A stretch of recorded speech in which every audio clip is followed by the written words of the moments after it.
Blog Talk Radio.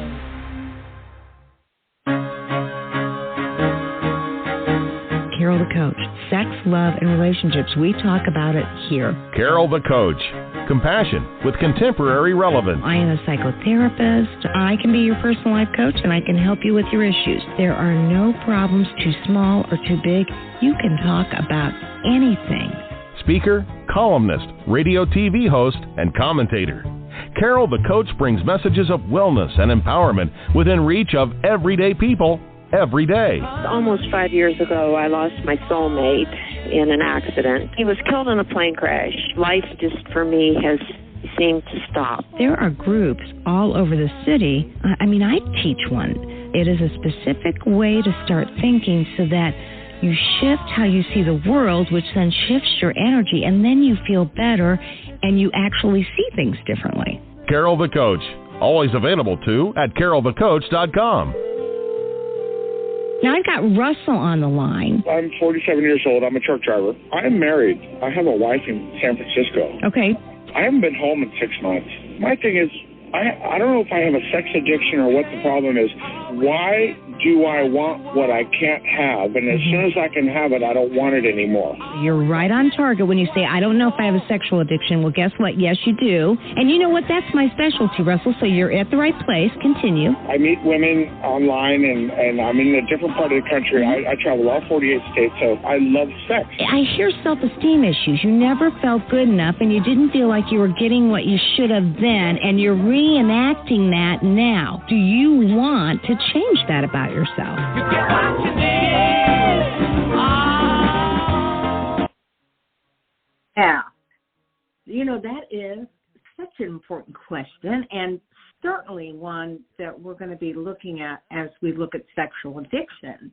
Now, the truth is, wow, we've got all sorts of people listening to the show. We've got people in good recovery. We've got people that are not in recovery. We have partners, really traumatized partners. We have partners that really have figured out how to increase their self-care and manage the collateral damage of sex addiction. But today, I'm really excited. I have those two coaching principles, and they are actually to go in for the big ask, right? You always go in for the big ask because you know that that's important. And then the second thing that I ask for people to try is to be 100% responsible for their behavior. And I have to admit, maybe a month, 6 weeks ago, I got an email from somebody who said, hey, you made this offer before. I'd like to come on the show, and I'd like to share all the exciting things that I'm doing. And I was like, wow, that's really good.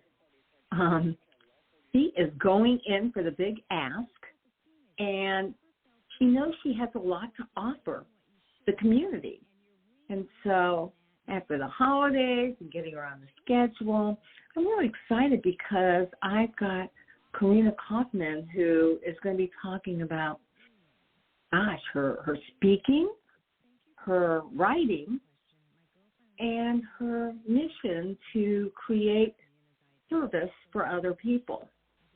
And so she's going to be coming on in the next couple of minutes, and we really want to hear how somebody has transformed their life to make kind of a statement of post-traumatic growth.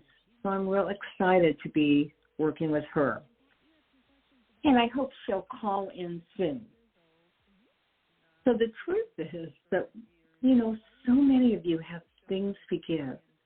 You really may not feel it today, whether you're an addict working on recovery or you're really a partner who's dealing with trauma. And what I know is that either one of you can look at what you need to do to make it your own. You know, really, I want you to know that the sky is the limit. And when we're dealing with what it is that you think you can offer the world, well then, gosh, you can begin to make that happen. So I'm going to challenge you to figure that out. What can you do to make it your own? What can you do to offer to the world something that is so important, something that is so amazingly, well, you may not even think it's important, but if you've got something you want to offer, wow. If you offer it, even if you don't feel ready, guess what happens? Things around you change, and that's what we're looking for. We're looking for change, right? And I know, boy, do I ever know, when you, and I do mean you, take that risk and take your own. You make a big situation better. So,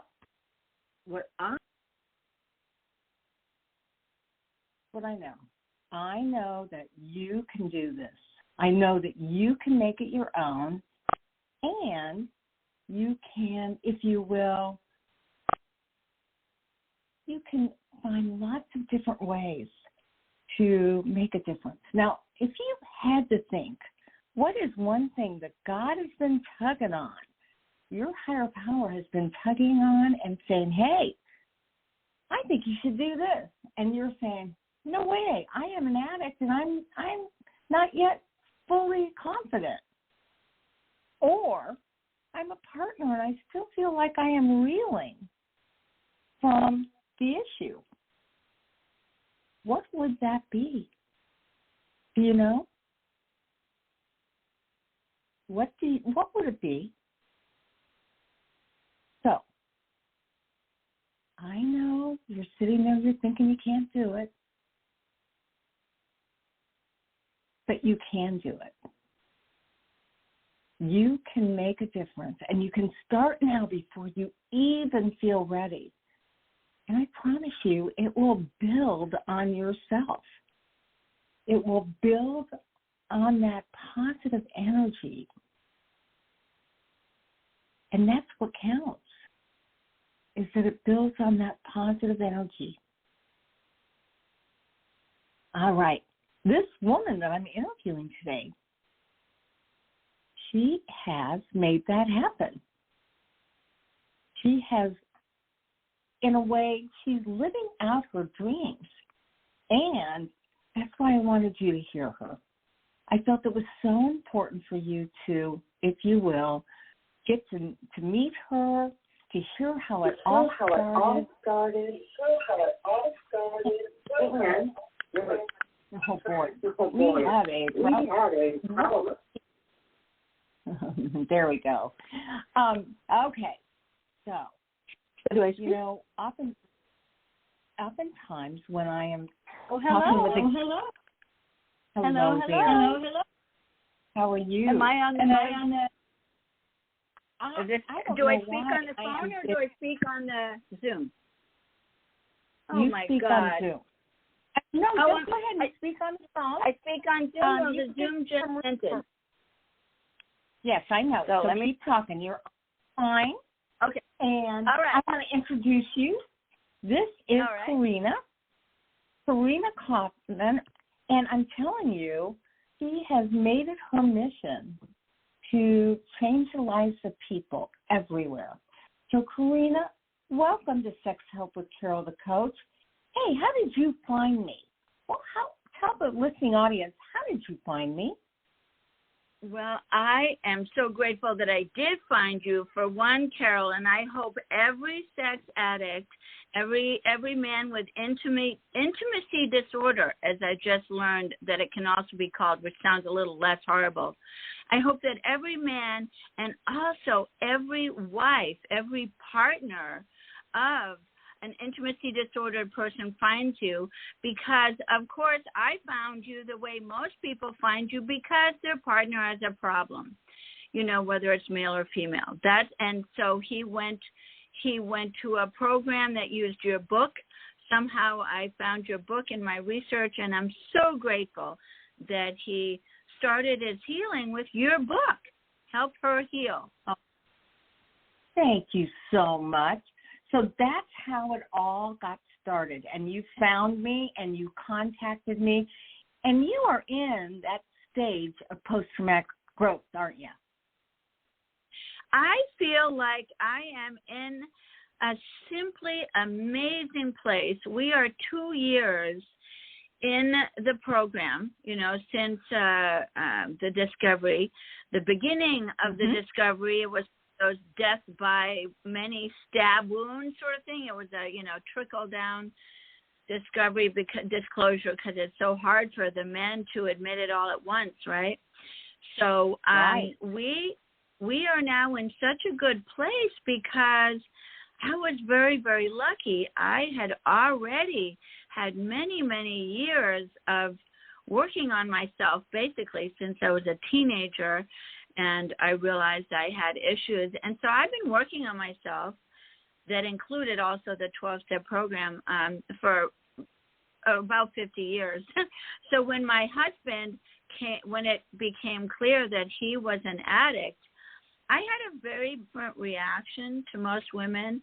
I was so relieved that he was now going to get help. And I pushed down a lot of my feelings, and it was all about helping him and supporting him with what I knew and with the tools in my book.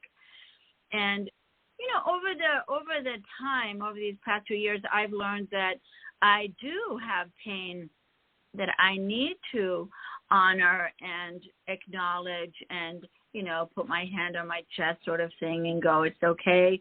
You can feel the pain. I'm here, that sort of thing.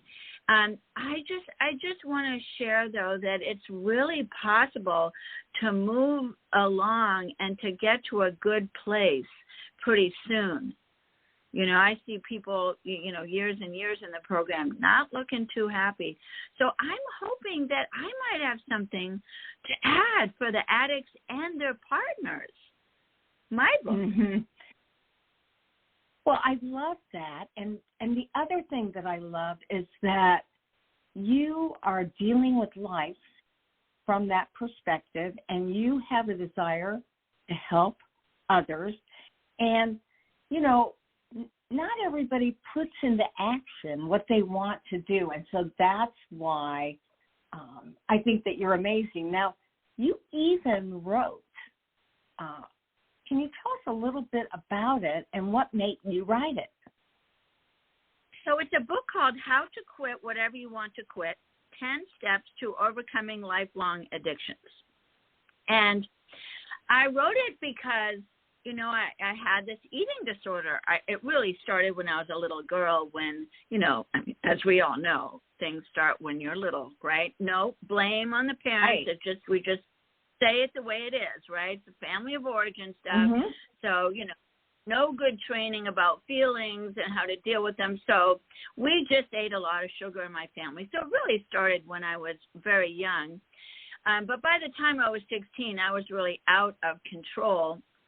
And then, so I had it really bad. I lost jobs because of my eating disorder.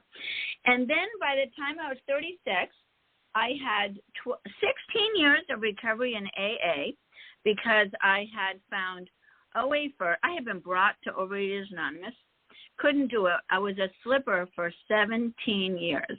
So that's another thing. I want to talk about my affinity for slippers because that's what I was in OA for 17 years. But I went to AA to support my Overeaters Anonymous program, and I got 16 years of sobriety there. And I started losing weight and feeling good, and everybody would ask me, how did you do it? So I finally wrote it down. I wrote down how I did it, what worked for me. I wrote everything down that I did at that point, and I might be about to, I have sort of started writing another book because I've learned more tools since I finished writing it, and I want to share those other tools as well. Okay. But in the meantime, tell us about this book. Like, go through the chapters, if you will, and just go through it so that people would know if they're going to get the book, what they might expect. Okay, I will do that. And so here's my it's a little 4x6 book, so you can have it in your back pocket or in a little purse, even a little clutch. It's so small. So I go and I will give you my 10 steps, okay? And it might be, I have feelings about this. I wish like about 30 people would come to me, some of them slippers, some of them people that are just starting, and I'd really like to know if people could start with this book as opposed to using it as a graduate school kind of book, because I think it's important to stop the addictive behavior first, right? So you stop it for a while, and then you work the steps, and then here are mine. My 10 steps are: 1, change your thoughts now. And again, each one of my steps is based on how I overcame a 20-year eating disorder and how for 30 plus years now I have maintained a size of 113 pounds. I was close to 200 pounds. So this is how I did it. I watched my thoughts 24 hours a day. Well, of course, when I'm sleeping, I'm not. Read you a very important quote that is in the beginning of my book. I know it by heart. It says, oh my goodness, when you're nervous, you forget things. So the quote is from Thomas Paine, and it talks about how important it is to watch your thoughts. And if you watch your thoughts well, you will achieve freedom. And I think here it is. It's eternal vigilance is the price of freedom, okay? So what that means is, to me, again, how I did it is I watched my thoughts every moment, every single moment, because my behaviors, I learned, were a result of my thoughts. So if my thoughts were clean and good and relaxed and healthy, I was not in danger. So that's why I put that as my step 1, to watch my thoughts. Okay, so my second, change your thoughts. So if your thoughts are not aligned with what kind of a life and the recovery you want to have, then you need to change your thoughts, right? So the second step is breathe deeply and breathe well. Well, this is something that I'll be adding to my next book, is I just discovered a modality, and this is what I'm all about. I'm all about sharing everything I'm learning to help you, because it's helping me. So even though I'm just learning this, at this late stage, almost 70 years old, it's amazing, and it's helping me breathe deeply. And it's something called Jin Shin Jitsu, and it's not a martial arts. It's a Japanese technique of light pressure on certain points. And so that has been a big part of my feeling great right now after 2 years of my husband's sobriety, right? So now, so the third step is move your body. And the reason I put that in there is because, let's say, for example, you're on a couch, you have or you're in front of your computer, and all of a sudden your thoughts are going somewhere where they shouldn't go. You change your thoughts, you take a deep breath, and you get away from the computer. You physically move, okay? And I found really helpful. And then number 4, discover the source of your strength. That's where I bring in my connection with higher power. I call my higher power God, but for the sake of this show, we'll use the higher power term. And when when you start doing okay, when you start not giving in to your impulses and it looks like you're getting some success.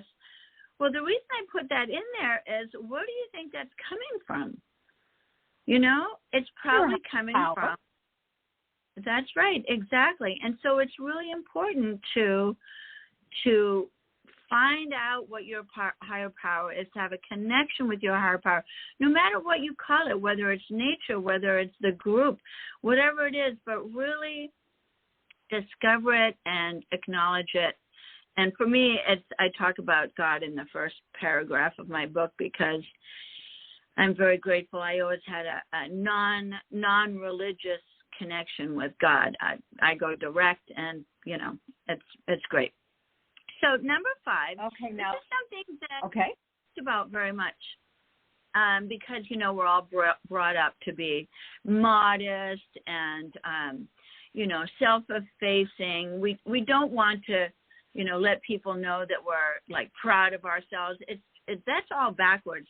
My belief system, and this is also part of another program that I'd like to tell everybody about that no one knows. I'm one of the very, very few people that know about this program. I can't wait to tell you about it. But anyway, it comes from this program, and it's number 5 is pat yourself on the back. It's very important to say good for me. Who would have known, right?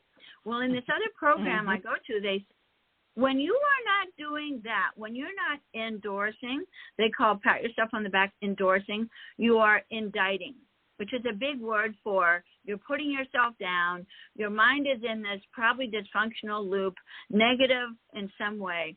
So it's important to constantly pat yourself on the back, constantly endorse.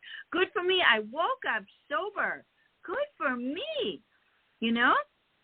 Good for me all day. And good for you me. Know what? I really believe in what you're saying. I mean, it really, so many people say, well, that sounds conceited or you're not being humble.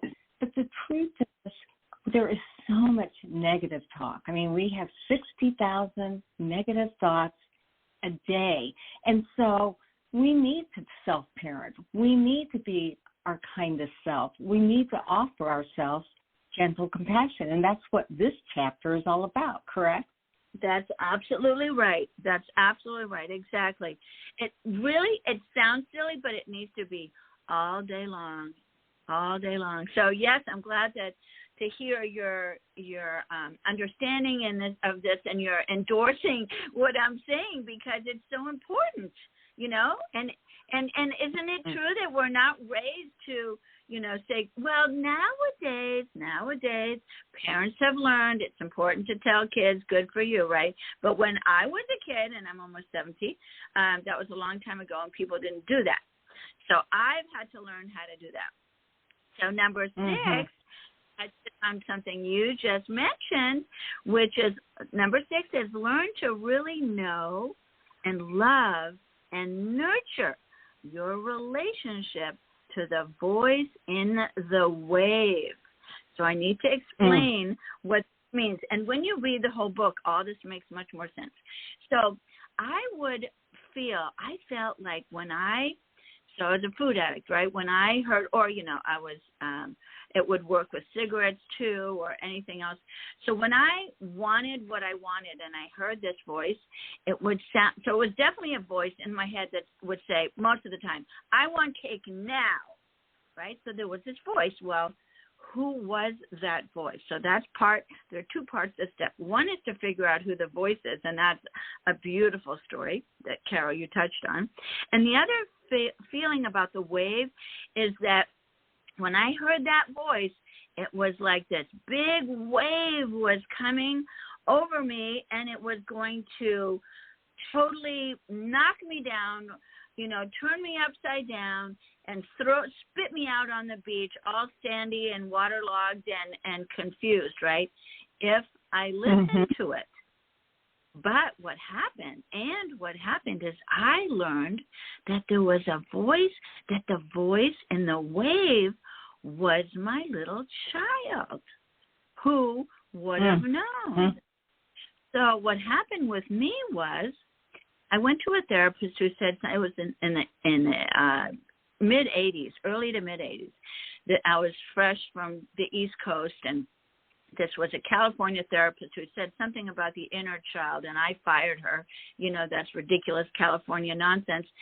So I went out and on my not-so-merry way continued to binge, and one day I heard that voice, and all of a sudden, after I heard that voice that said, I want cake now, I thought of her, and I thought, what if there's a little child inside of me, and what if this voice that wants cake is connected to her? Maybe it's her.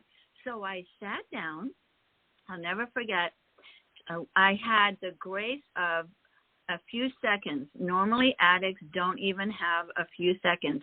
That's why it's so important to not get to the point of hearing, the emergency, because that's a very dangerous place to be. But by the grace of God, that day, I had time to walk over to a tree, sit down, and close my eyes. I must have known it was a big deal what I was doing. I closed my eyes. I went inside, and I said, if there is a little child now, inside me now, what are you feeling? Right? And connecting that voice with the possibility of that little child. And, I saw her. I heard her. She was really angry. And what she said was, I'm angry and I want to be loved anyway. And all of a sudden, I realized that I was the parent of a very angry little child, and it was my job to help her and to raise her and to help her heal, right? Look at the title of your book. Right. So that is, to me, that was the pivoting point to me, was when I realized that the voice was a part of me, the small part of me, who needed me, who needed something. And over the years, she would let me know, that she was tired, or that she was lonely, or that she was hungry or sad or whatever. And I immediately became, in that moment, her nurturing parent. And when I would write to her, I'd put NP and LC, because sometimes I would hear that voice and I'd go, okay, honey, let's write. And I'd put NP, what are you feeling? And LC, and then what she was feeling. And, so I would write, I would talk. So that is step number 6. And it's so important to meet your inner child, which is something I've been talking about since the mid-'80s now, And finally now it's common knowledge, except it wasn't at that point.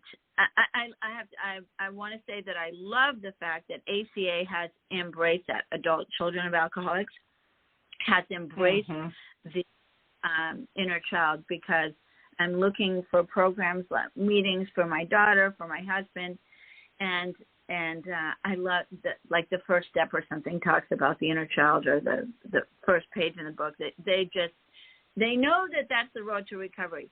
And I feel sadly that the 12 steps are missing the boat by not including that, but they didn't know back then. It was a bunch of men who were trying to not drink, and they didn't know about this. So I include this in my 12 steps, 10 steps, because I couldn't do it without it.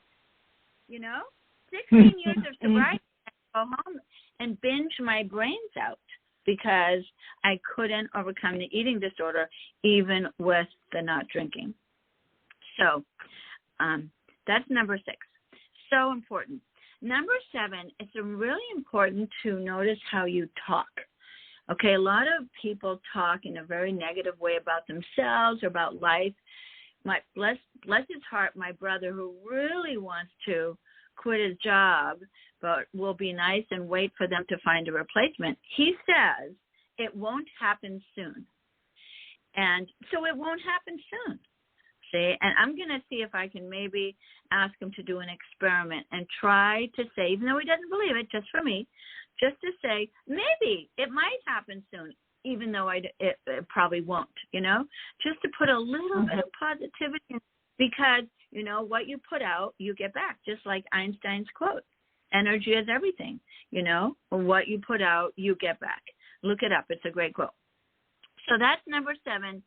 Only speak positive words about life, about yourself, and so you're always listening as part of your, watching your thoughts. And number 8, so important. They're also important. I really didn't know what to put first because they're all so important. The language is as important as your thoughts and being grateful. Number 8 is make a blessings roster. And that is so important because it's all about gratitude. I mean, if you can stand, if you've got all your moving parts, even if you can't stand, but you can get around, if you can see, we need to find things to be grateful for, the smallest things, the small things. And because being grateful somehow changes how your heart feels. You will start to feel better if you're grateful. And I have something in that step number 8. It's called A to Z. Make a blessings roster from A to Z. So you can, start with simple things. What are you grateful for that starts with an A? Apples if you like apples. Or, that you're an aware person, or abstinence because you're abstaining. And then you keep working down all the way to Z, but most probably by the time you get to H or J, you'll be feeling better. So that's number 8. I like. With that? Let me just ask, Corinna, you. Yeah. You said it's a little book, but it's packed with what I call our coaching principles. Every single one of them is either a coaching principle or a recovery principle, and they're the important ones. And I'm so happy that you've done that. How can people get your book? Well, they can get my book by emailing me. They can email me at 2 different emails. The easier one to say, I don't have to spell it because everybody knows how to spell seaweed and artist. It's seaweedartist@gmail.com because that's my other passion besides helping people is I'm a seaweed artist. So seaweedartist@gmail.com. If you're confused, it's SEAWEED artist@gmail.com. So that's how they can email me and I will send it to them. Okay. And you can't really go into how much it costs, but they're able to pay for it on your website. Yes. Oh, yes, there is. And we do Venmo and all that. It's very inexpensive. And, even though it's so little, yes, it is packed with so much great stuff. And it's only 75 pages because I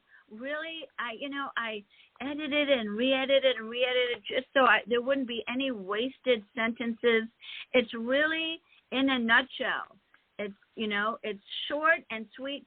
And the reason I made it so small, too, is because when you have an active addict, they need help right now. I needed this book right now, 17 years ago, and I needed to be able to read it right away and get help right away. And that's the book it is, where you can read it and get help right now. In 45 minutes, you could read this book.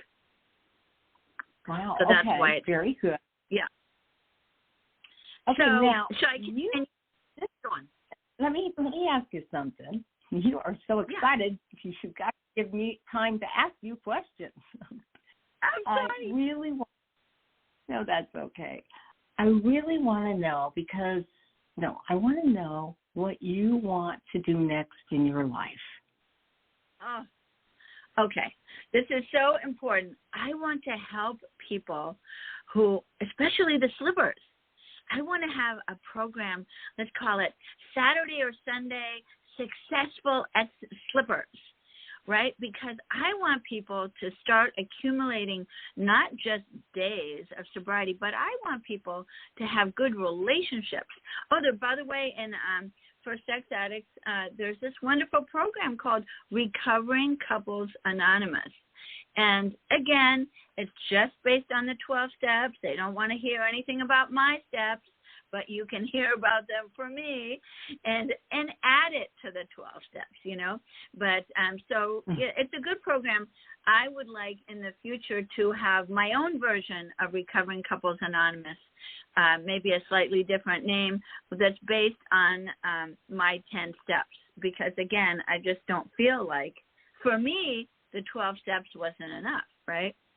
So, and so what I want to do is I want to focus on, I want to help addicts, and I don't have much time left on this planet, so sign up now. So I'm hoping in the next 10 years or so my biggest goal is to have a group based on my 10 steps, and it would be very different than, again, the AA meetings where there's a lot of whining and complaining and sad stories. And in my meeting, there's no whining, only positive shares from, what happened, the difficult situation I was in last week and what I did. I used these tools and I succeeded. And that's what we bring to the meeting, the successes for the time before, from, the week before.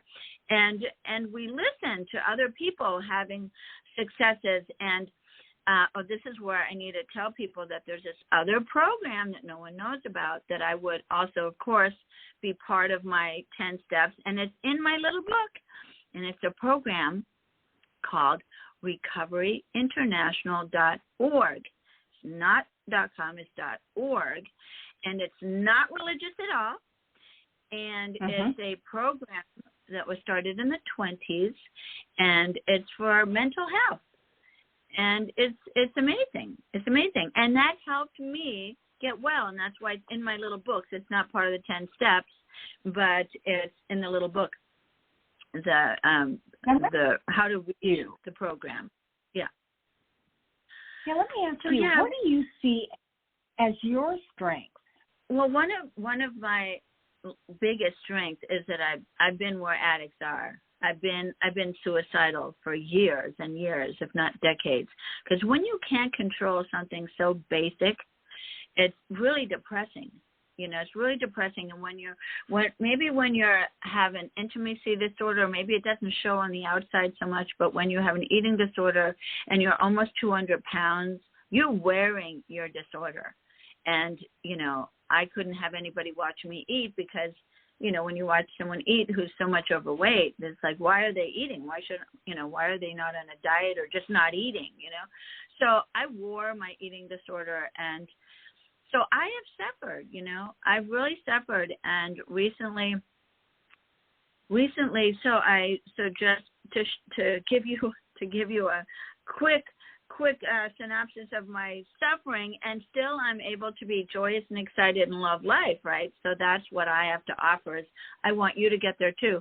So I not only had the eating disorder for 20 years, but I had 2 brain surgeries and towards the end, and 2 brain surgeries in there. And then I married a man who's a sex addict, intimacy disordered person, who was not only that kind of an addict, but he was completely enmeshed with his daughter, who was wife number 1. I was wife number 2 for 20, years.